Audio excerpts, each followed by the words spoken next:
আমি আলহামদুলিল্লাহ আল্লাহ শুকর আদায় করতে পারি, আমার সজ্ঞানে নিজের পকেটের টাকা দিয়ে জীবনে আমি এদের কোনো জিনিস কিনি না।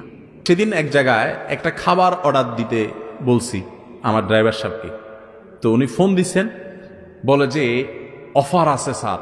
কি অফার আছে? যদি আপনি এইটা কিনেন তাহলে সাথে একটা কোকা কোলা ফ্রি। আমি বললাম খাবারই কিনবো না, এবং ওই দোকানদারের বলে দাও যে তোমার এইটা ফ্রি থাকার প্রতিবাদে আমি তোমার খানাই কিনবো না, তুমি তোমার বসরে বলে দিও।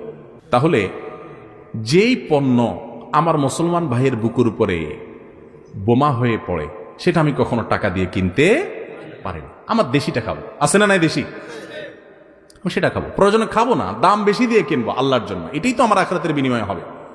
আমি এই জন্য বলি, যদি দোকানদার ভাই কারোর সৎ সাহস থাকে, বা আপনারা দোকানদারকে বুঝাইতে পারেন কোন মুদি দোকানদারকে, ভাই অমুক অমুক কোম্পানির পণ্য, এরা ইহুদি কোম্পানি ভরা আমাদের দোকানগুলোতে, কেন আমরা তাদেরকে টাকা দিব?